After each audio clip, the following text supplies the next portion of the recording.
to go ahead and just kick this thing off. I think people are kind of slowly trickling in, so I apologize to anybody who comes in midstream.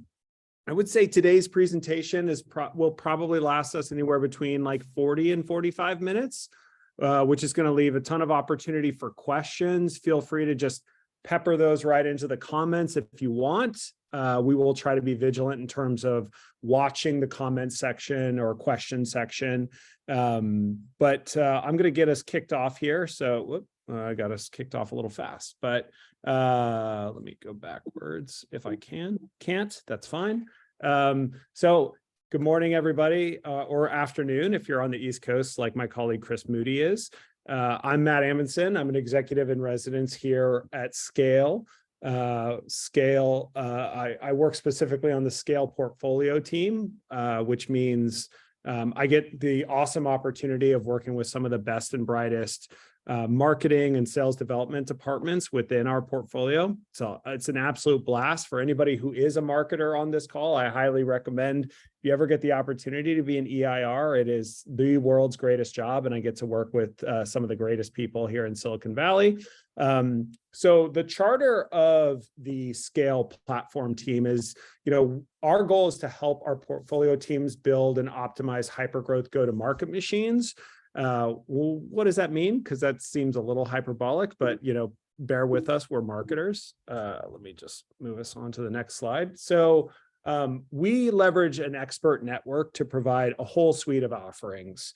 In practice with the portfolio companies, we offer advisory, content, and then what you see today, which is both part of the services that we provide to our portfolio companies and to sort of the broader go-to-market community at large, is educational and networking events. So this is kind of equal parts content and a networking event. Our go-to-market network includes our EIR team, but also an extended network of advisors as well, who have worked for or currently work for some of the best and brightest organizations out there. It is fun because there is a company that I worked for that is on this list, so the fact that that's highlighted is awesome, as well as a company I've done advisory for a number of years. So our whole goal is, we just want to improve go-to-market, and today's webinar has a lot to do with the marketing side of go-to-market. We've kind of identified 5 things that we think would be highly beneficial for anybody in a marketing function to think about, to change. But we didn't just identify those 5 things. We tried to provide examples so that it can be highly actionable to all of you.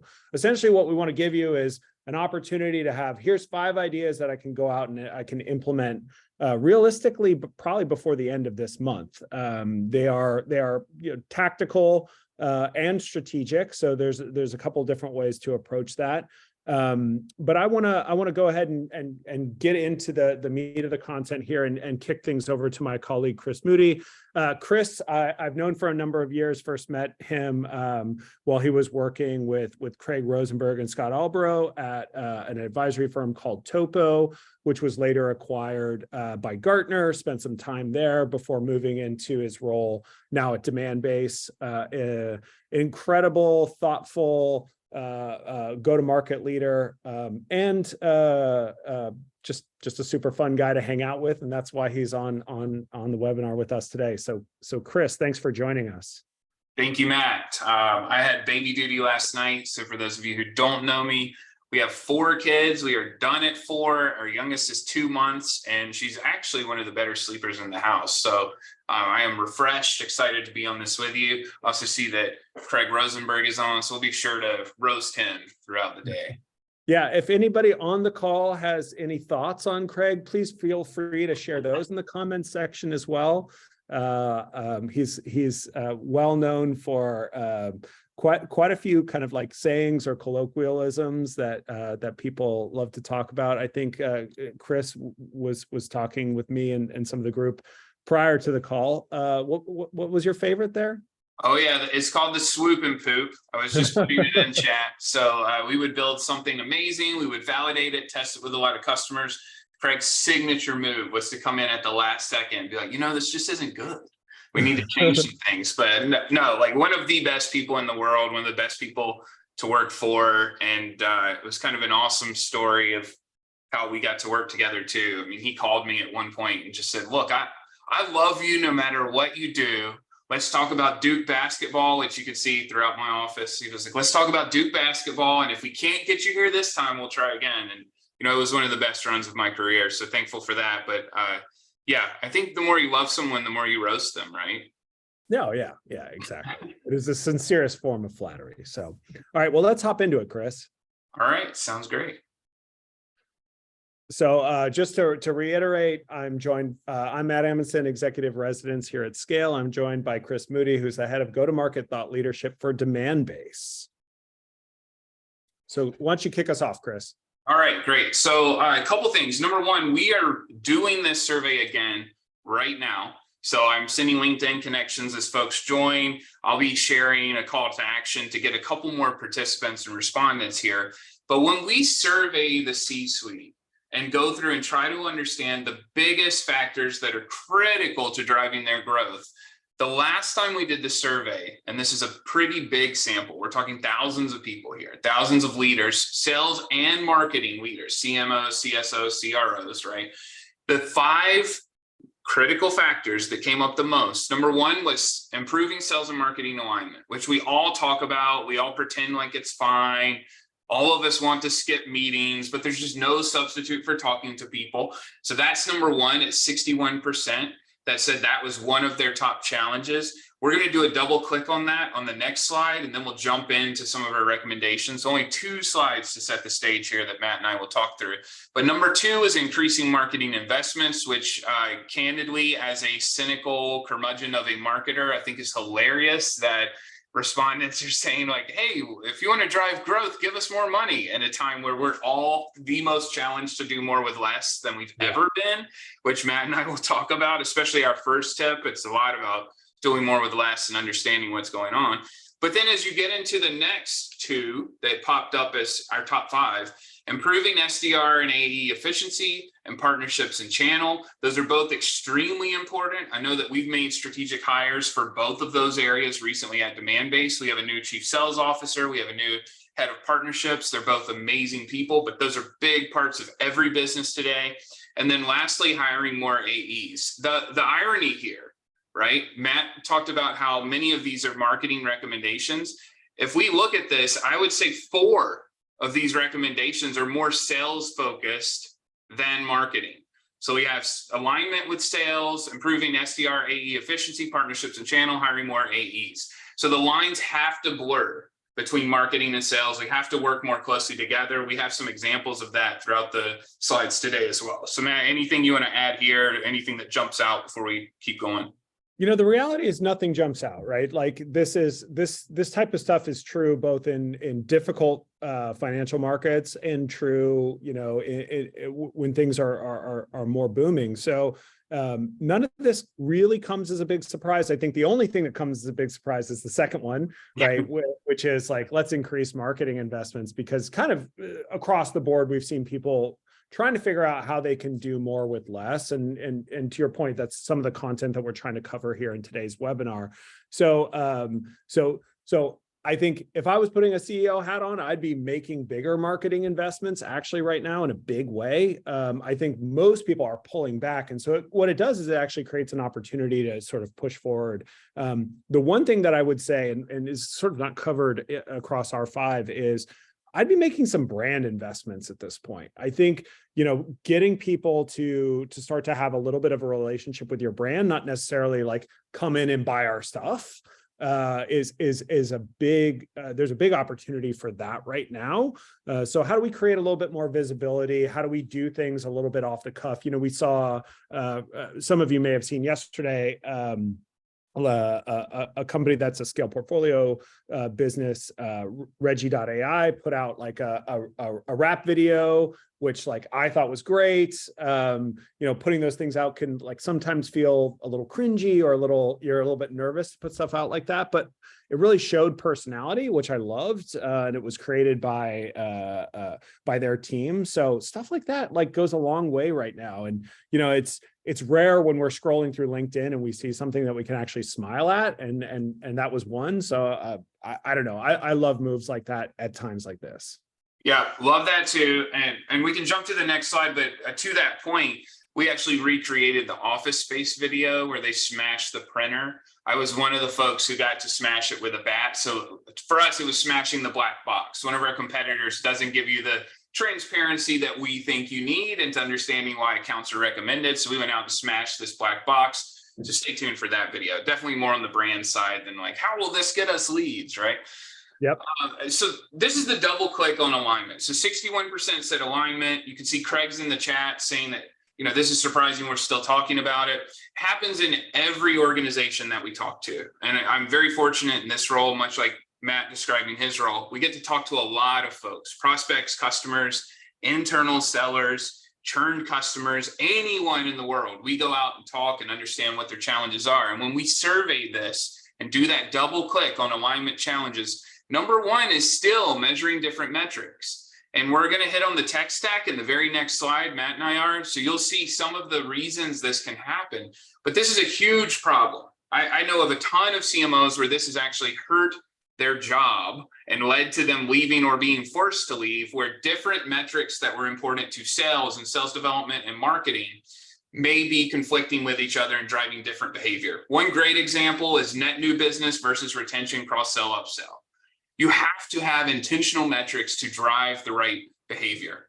And the second was poor handoffs between sales and marketing. I'm of the mind, and most of us at Demandbase, that it should not feel like a handoff at all. It should be an integrated function for true account base and targeting the right accounts. And then the third was lack of communication. And it's all good, man. We'll jump into this. And then no, it's okay. I didn't hit it because I wanted you to stop. Oh, okay. It's okay. I get cut off all the time. I can bring my wife on for third-party validation there. She tells me to stop talking every single day, pretty much. But lack of communication, again, there's no substitute for meetings. Every big project I've been a part of here, both understanding our unique value props, and right now I'm working on ROI for existing customers, and that we can also pull into net new. You cannot skip the steps of talking to people and scheduling all the meetings. So yes, there are hundreds of meetings to make those projects happen. You can't do it all on Slack. Like, you have to talk to people. And then the last is operating with different data and different systems, which in my mind, you could almost sandwich with measuring different metrics because they're really saying the same thing. So no surprises here, but it's still the same problems that we've all been trying to solve for 10 years.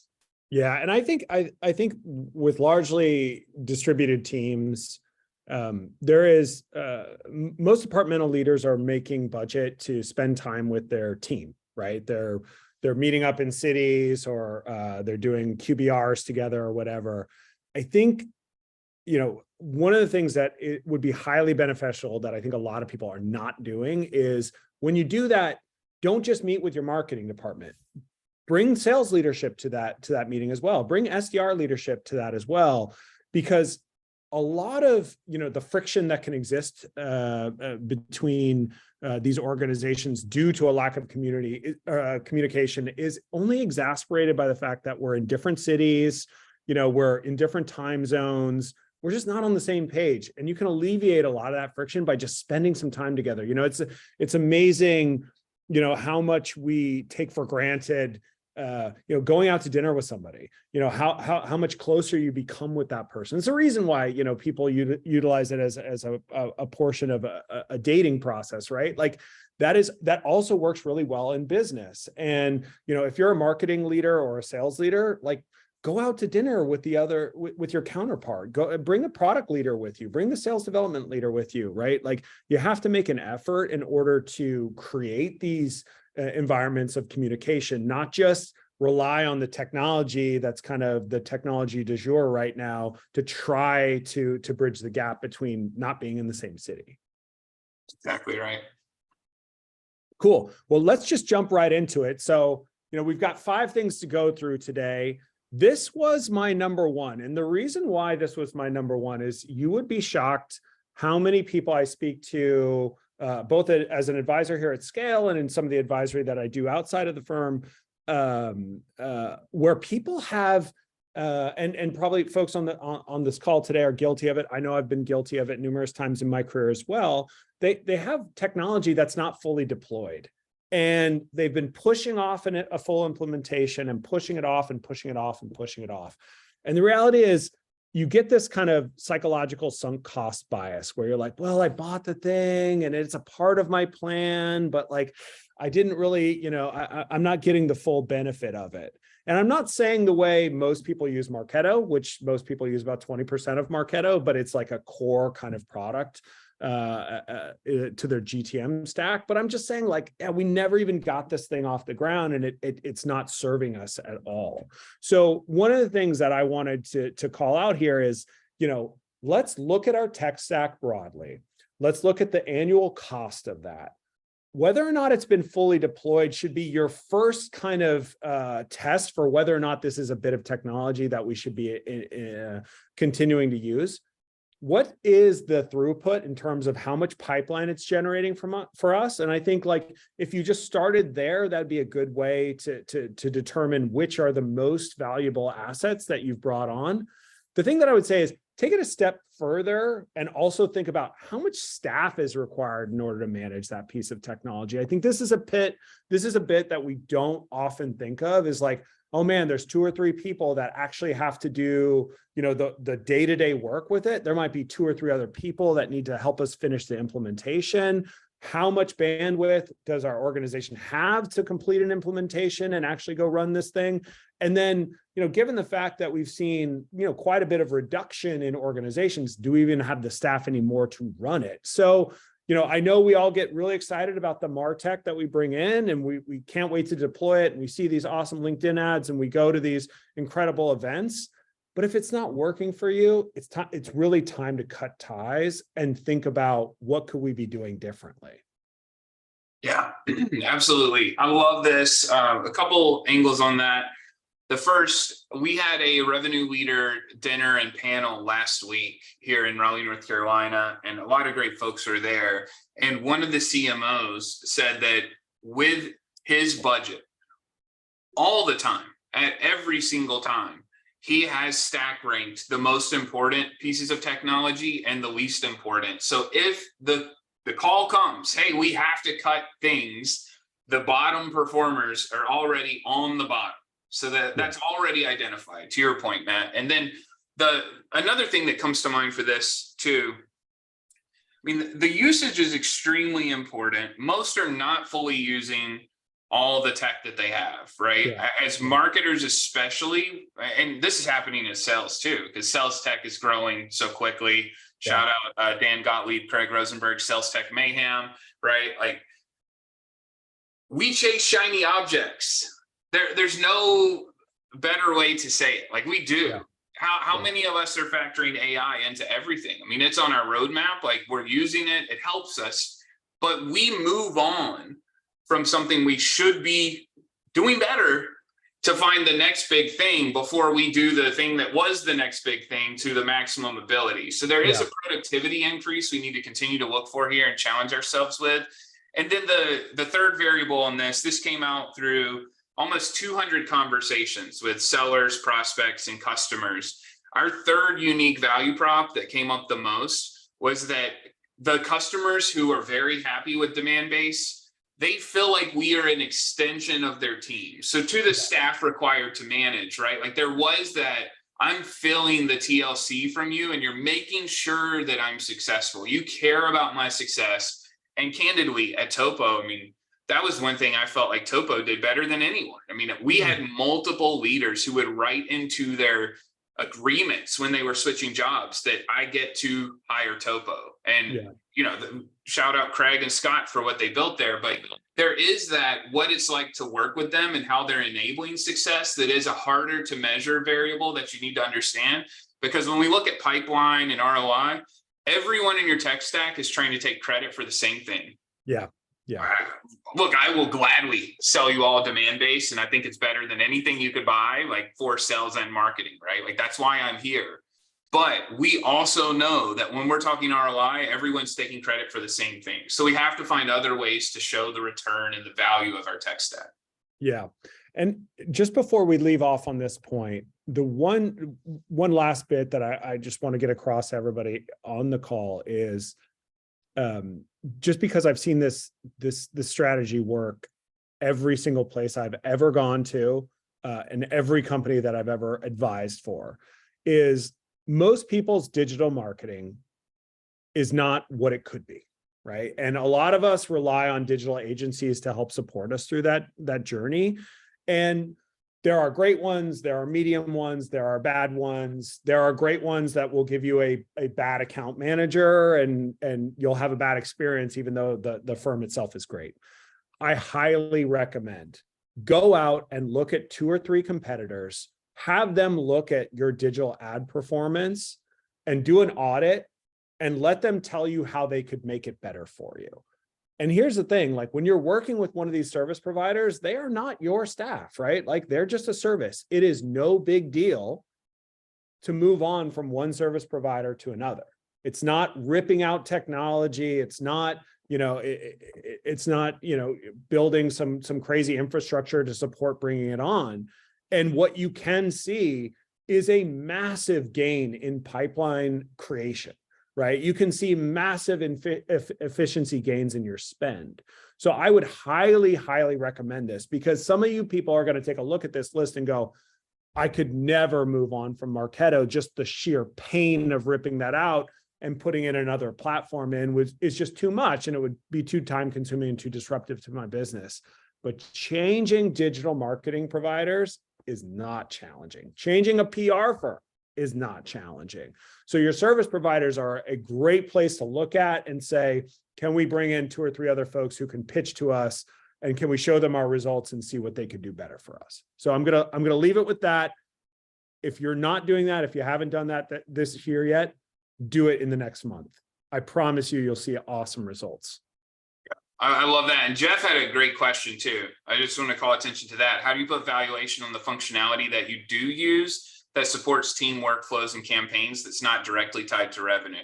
So a couple of things on that really quick. I did put in the chat, like happy to help folks offline with that. But number one, I'm not a fan of pursuing perfect attribution. I think we need directional guidance and being able to show, here's a lift. We know it involves 50 different things. We know that that's how people buy.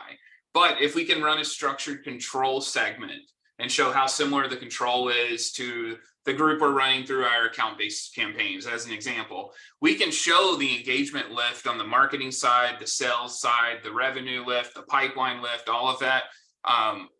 Technology that most of you probably use is a customer of Demandbase, and I was just looking through some anonymized data on that. So happy to share on that. But I would just encourage folks. A lot of us aren't doing pure scientific experiments and having a control and measuring some of the other changes because we've been conditioned to pursue perfect attribution, right? Yeah. And the more that I talk to folks, the less I believe in trying to have absolutely perfect attribution, and the more I believe in almost treating it like a venture portfolio. Like, let's make more educated bets based on what we're seeing and go in that direction instead of trying to make perfect and that get in the way of good. Yep. Love that. All right, let's move on. So this is something that I'm sure everyone has heard and everyone is talking about this, right? We need to focus in on our core ICP. So I won't belabor a lot of these slides because I think that you guys are thinking this way, but what I want to try to give you is a little bit of a tactical approach for how to come at this, right? Like, this sort of Venn diagram here, we probably don't need to beat to death, but everybody understands that there is a broad target market that they can go after. And there are ICP target accounts that have sort of, they meet a very specific set of criteria that says, these are the accounts that we want to go after. And then down from that, due to budgetary constraints, due to bandwidth, these are the selected accounts that we can actually go after. But as we think about how we create these ICP targeted accounts and then the selected accounts, there's a couple ways that we need to start pulling data together to determine what is the right way to do this. right? It's qualitative inputs, it's internal data, it's external data, right? Like, but how do we start to put this all together in practice? I'm going to go through that in the next few, right? So we all want to be data driven, right? Like, and we all probably say that we're data driven people. So, I, for years, when I worked at a company called Everstring, talked about fit in a big way, right? Like accounts that have a good fit, right? They look right. Their tech stack is right. Their employee size is right. The category that they're in is right. The level of funding that they have is correct. There's a couple different criteria, both about the company and then about what the company has purchased, that will make that company good or bad fit. There's also obviously value, right? Like larger accounts will probably pay us more. You may be in an organization where larger accounts pay you less. I don't know. But for the most part, the larger the account, the more it's going to pay. And so we think about things like, what is the average deal size within a specific category? What is the lifetime value? How expensive are they to serve? We all know, in smaller organizations, that first time we land a whale, it is a pressure test for the organization, right? Like, great, we got our first $1 million deal. That's awesome. But do we go bankrupt trying to provide service to that organization, right? And then what is the churn rate of that organization or of that category, right? So we have to look at all of those different values to determine how valuable an organization is, regardless of how good of a fit it is. And then the last bit is, I really like people to have a perspective on strategic accounts that they want to go after, right? Like, and I wouldn't say if you serve, let's say, the financial sector, that you should strategically now try to go after, healthcare or something like that. But within that category, there are strategic accounts that will make their way into what the top tier is. And that could be because, hey, closing this customer will do a lot for our business. This is a great logo that we can put on our NASCAR slide or on our website, or the fact that we've closed this company will prove to 2 or 3 other organizations that we're capable of providing service there. So these are the 3 just high level criteria I like to think about. And it's best to operate, not in a vacuum as a marketer, but to include the sales team, obviously, but the product leadership as well, right? Because we need to make sure that we actually have product that can service these folks. And I know we talk a lot about sales and marketing alignment.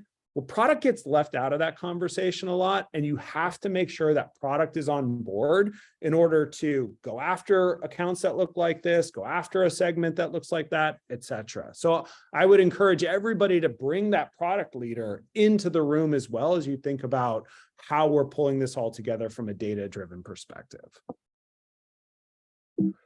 All right.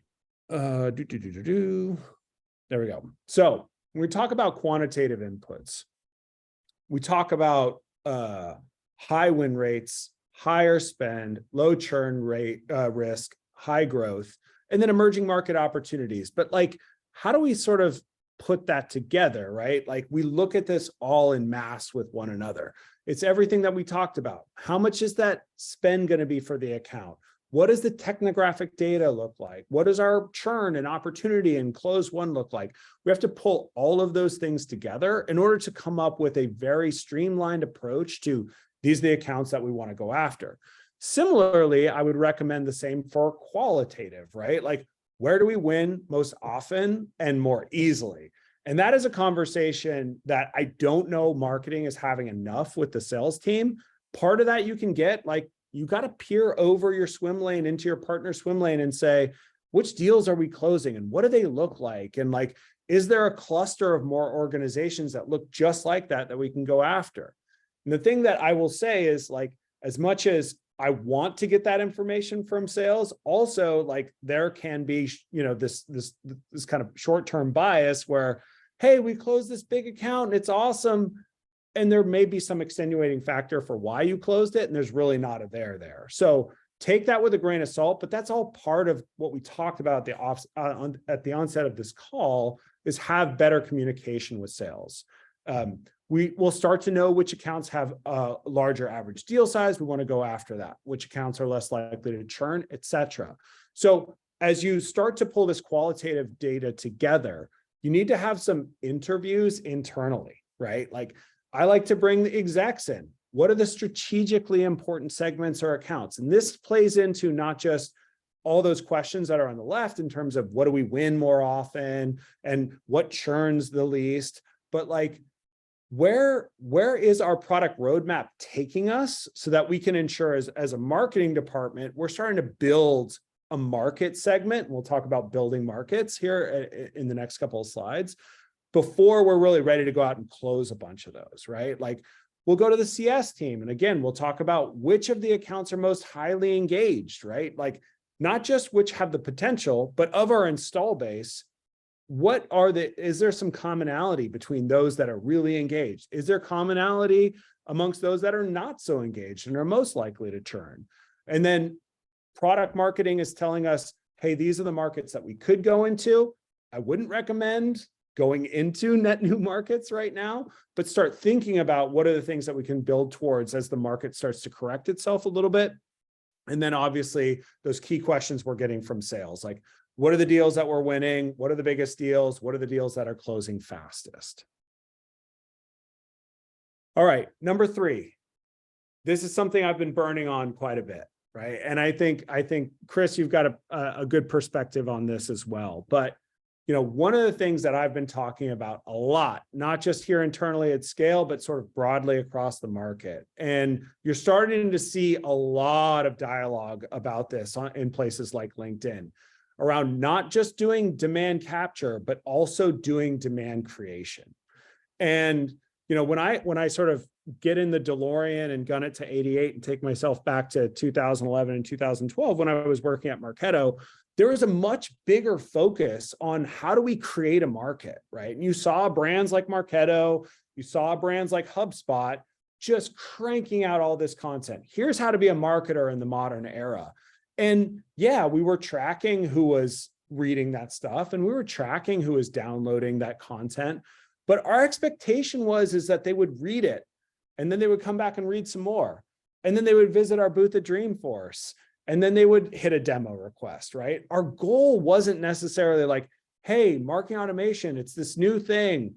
Read this report. Now buy it immediately, right? So we were thoughtful. And I think the market more broadly was very thoughtful about, let's put out content, not necessarily because our expectation is that someone will read it and then immediately convert, but that they'll read it and start thinking about this category has value. And this vendor within the category has a very specific type of value. So maybe I'm not ready to make a purchase today, or maybe I'm not convinced that I'm ready to make a purchase today, but like I start to tie a value to a brand. And as I become ready to make a purchase and I become ready to think about like, oh, marketing automation is this thing that I need to get. Oh, I'll get it from Marketo, or I'll get it from HubSpot.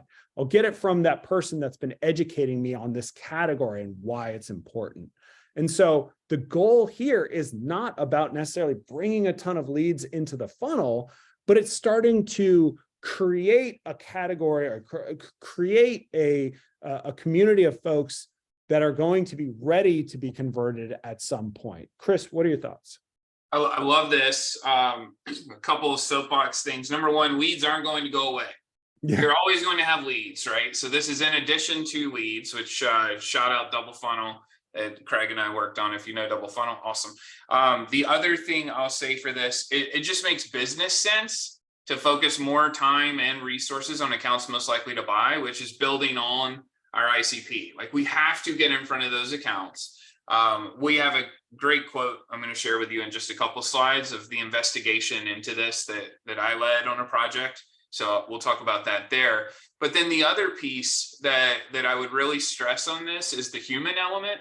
When we talk about credibility, trust, increased affinity, it's the people you work with, the people you hire, how they engage with prospects and customers, and then the ability to interconnect them to continue to foster and build those relationships, right? It's how we use our podcasts. It's how we use our sales intelligence solution. I mean, the executive team, we upload our entire LinkedIn connection into sales intelligence that Demandbase sells. So every single seller SDR can see who's connected to their key accounts and the key people at those accounts. So we get Slack messages every single day. Hey, how well do you know Matt Amundson? It's like, pretty well. We're on a webinar today. Like, what's the ask? What do we need? I'd love to talk to him. But it's that human piece that is oftentimes forgotten as we get into like pure demand engine and creation engine. So just make sure that's a part of how you create demand as well. Yeah, absolutely. Love that. So when you're creating demand and not just capturing demand, right, you're doing the things that Chris was talking about. You're demonstrating your expertise. You're offering customer proof. Like, this is how our customers use it, right? You're borrowing authority. And this is a big one, right? Because I would say there's a lot of early stage businesses that are like, man, like, how do I gain credibility, right? I talk about my product, and why would people believe me, right? I have a monetary incentive to say that my product is the best, right? So borrowing authority can work really well. Providing specific claims. I love when you're specific.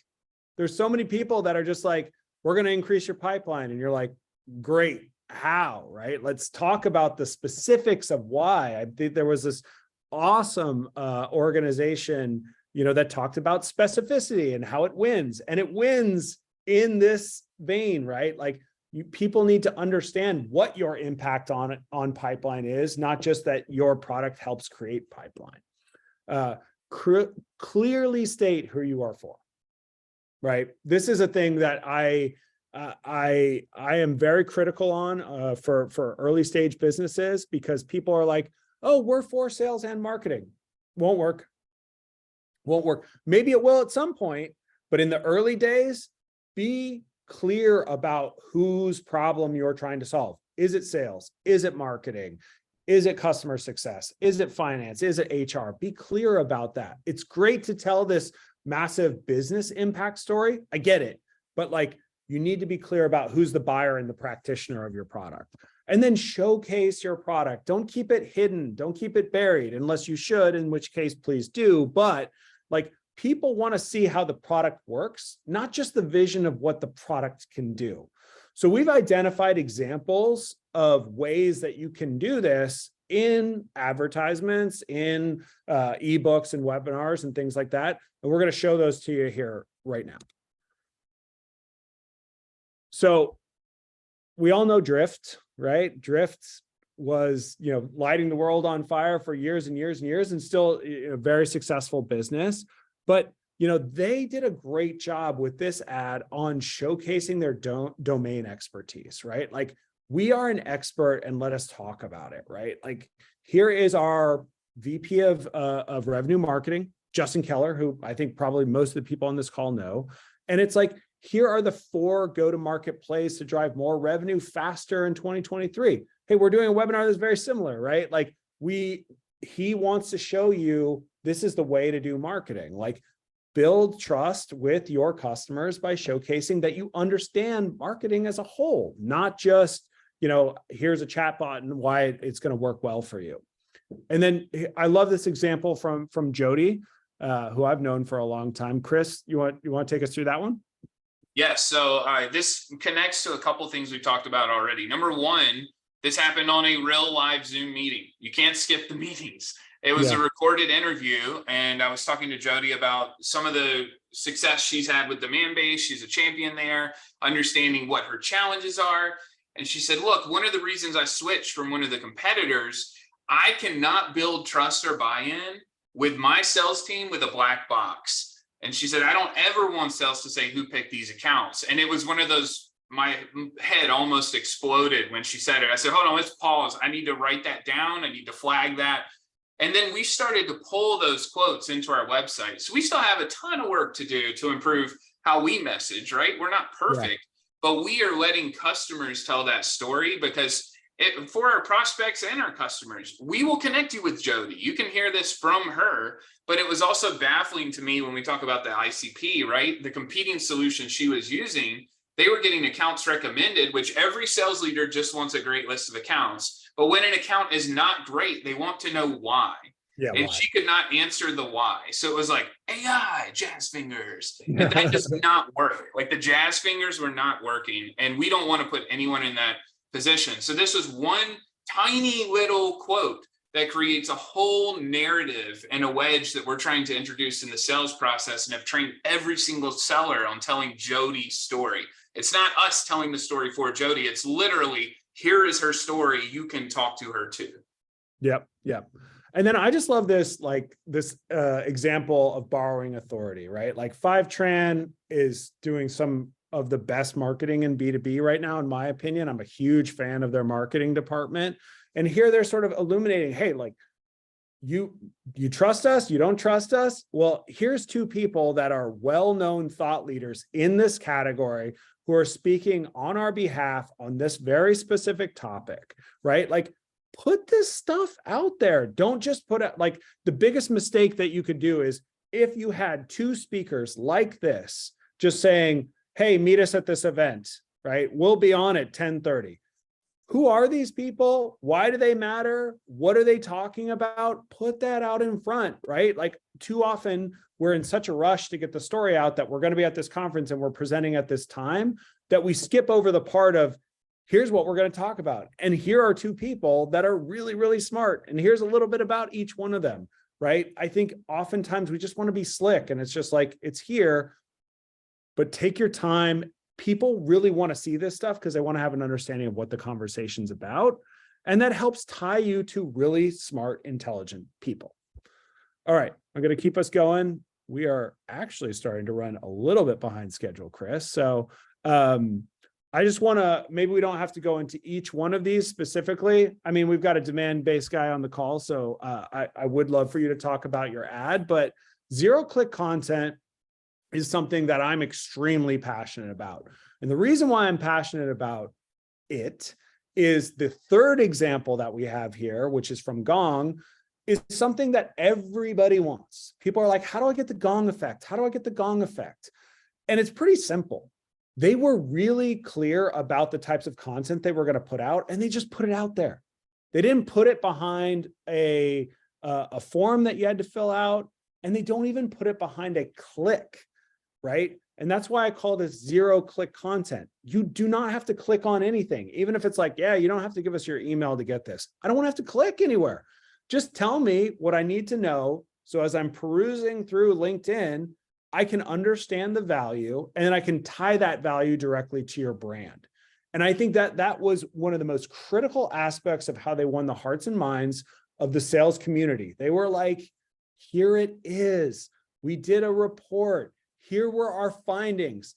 Typically speaking, or what sort of history has taught us as marketers, is put your juiciest nuggets behind a form, right? Because we want to collect all that information. I think Udi took a very interesting left turn at that and said, no, let's just put it out there so everyone sees it, right? I mean, I think everybody on this call would probably tell you, I remember this one thing that Gong put out, right? Like, my example of that is I always remember they were like, here's the 5 things that if you say on a sales call, you will guaranteed lose a deal, right? And like, I would have expected to have to click and put my email in and then watch, the 10 minutes of here's why Gong's valuable. And then boom, here's the thing. But they just put it right in front. And I was like amazed by that level of transparency in content creation. And so when people are like, give me the Gong effect, it's like, this is the Gong effect. Don't hide it. Don't store it behind a click. Certainly don't store it behind a form. Just put it right out there. It's super valuable. People want to know it. And this gives an opportunity for a much wider audience to absorb it. Yeah, love that. And just to cover the other 2 in 30 seconds, right? I mean, Dan did the same thing. Gartner gates most of their content, as you all know, right? Like, you have to pay to get it. But Dan gives away some of the visuals. Everyone wants a visual. Like, you can click that, make it big, put it in a slide. He also had a stat in there, teams that are sharing customer insights on Slack or Microsoft Teams are 3.2x more likely to exceed year-to-date quota attainment. These are things we would all use in slideware. Same thing with the Demandbase example that was there. And then for this one, ungating assets can actually unlock more creativity because we don't have to think about when we're punching people in the face with the form. There's still things we can gate, But Justin Levy and John Lieberman and team at Demandbase, this predates me, but I saw this and was thinking, wow, that was awesome. How'd they get approval for that? They took a bunch of experts in sales and marketing, turned them into superheroes in comic book style, and literally made a comic where if you go to that webpage, you can scroll through the whole thing, read it just like a comic book. You can click the pink plus signs to unlock like everything about Jay Baer, or everything about Ann Handley or Marcus Sheridan. And it was this fun, immersive experience. But look, that's also art that you can send out to experts. It's something that can be in a print form and put at a trade show. There are just a million ways to use it where it can be that zero-click content. And I know Rick had a question about measuring the effectiveness of zero-click content. So one way that I like to do that, again, it's not pursuing perfect attribution, but you can go through and see all the different steps in the journey of customers who are engaging and customers who are converting. So we look at engagement minutes for every piece of content, like, wow, this was the most engaged piece of content for that quarter, where you can start to say, okay, that's great. And then you can sub off of that and do your pivot and say, how many key accounts are engaging with that and how much are they engaging? And did we create lift in other accounts? So it doesn't always have to be perfect, but there are many who are putting all kinds of UTM codes. When it does go through a link, you can still give it away for free and then have the supporting information. And this is something that I think, Eloqua and Oracle did pretty well back in the day too. I remember we used to create the recap of the year that was a free asset. So it'd be, here's what everyone said happened this year in sales and marketing. And then the gated asset would be, here's what they say is going to happen next year. So we still gave away this immensely valuable asset with no lead capture at all. We could see views, engagement, all those things, and then we could link it to something else. But lots of ways to do that, Rick. I'm not sure if you want to add anything to that, Matt, or if we just keep rolling. Yeah, just a thought, which is like the assets that you put out that are the most engaged with, that are, just kind of out there, should make their way into other campaigns as well, right? Like, we don't just have to take this information and just be like, oh, I'm going to put it on a LinkedIn post that everybody can just engage with. But having an understanding of who's engaging with it, what are our most popular assets, gives you this opportunity to say, well, now I'm going to make either my digital ads more valuable by incorporating that same messaging directly into them, or I'm going to make my email nurtures more valuable. I'm going to make the content that the SDRs put out more valuable because I know people are really responding to this in a big way. So, in a lot of ways, it's a low risk way of putting out content that gives you an understanding of, how do I want to allocate this content broadly across my entire marketing mix so I get the best results for, digital, for email, for my SDR cadences, et cetera. All right, awesome. We're going to keep cruising. If I can advance us. Yeah. All right, sweet. And I can bring us home in 2 minutes here. So we'll still have time for questions if anyone has questions. So the fifth point, we've hit on creating brand, right? You have to tell stories. The best sellers are storytellers. The best marketers are storytellers. Not a coincidence. It is not a coincidence. So when Matt and I were talking about this, creating first call excellence is extremely important. If we fumble the ball there, we're up the creek, right? Like, we have to make an impact immediately because it's harder than ever to get time and attention from our buyer. But you can master storytelling and provide memorable examples that validate problems you're solving and provide a visual example. So we're going to show you one. This starts here with these 2 slides. So this is actually trained into our pitch deck now. It was a project related to the unique value props, all the interviews, and then it was, hey, everyone should know how to tell this story with a representative example. I'm going to show you one, but I'll also tell you there were about 5. One was a custom song that explained what a customer should know that someone created who's a musician. There were others. One was like Wheel of Fortune. One was a compass. One was this interactive space example. But it was ways to tell the story that aren't feeds and speeds and here's all this techie stuff and clicks we can do. So we started with the most urgent strategy in B2B today is focusing your time and money on the accounts that are most likely to buy, and that's harder than ever.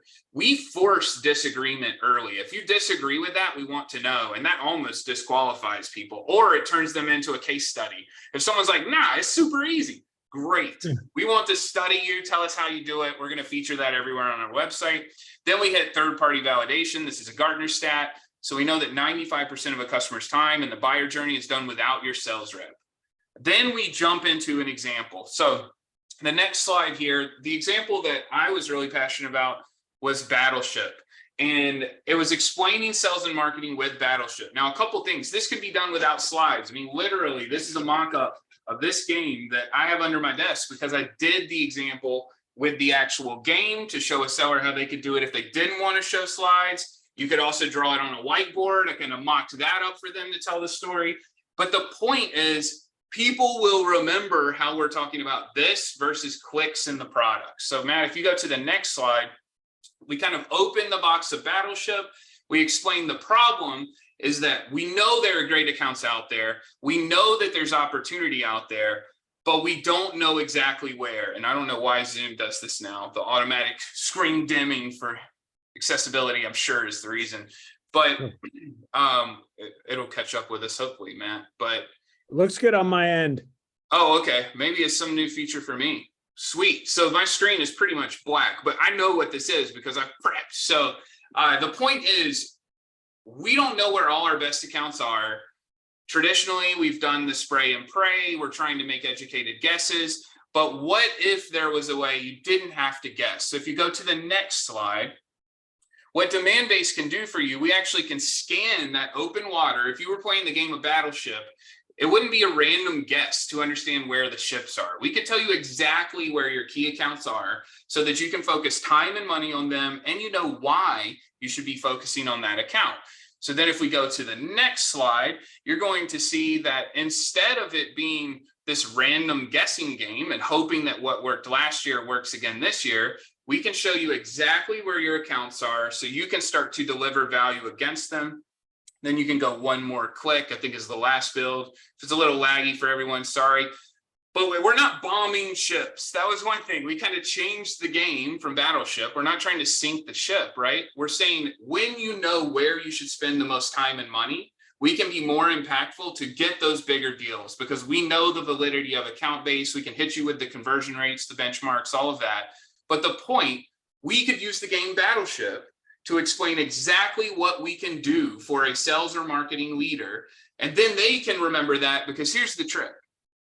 The best selling is arming our prospects to sell for us. They have to go get alignment and agreement. We'll run high value offers to bring the buying group together. We're putting buying groups in our product for this reason where you can target them.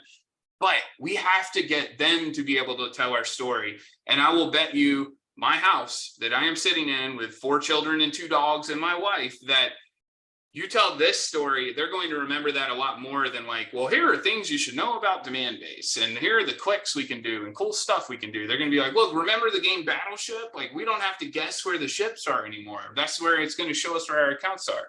So that's just a quick example. And then I know on our last slide here, we have one that everyone can take a screenshot of. It can show you the 5 things we've talked about. So Matt, I'll let you kind of do the quick recap here and then we can hit in Q&A.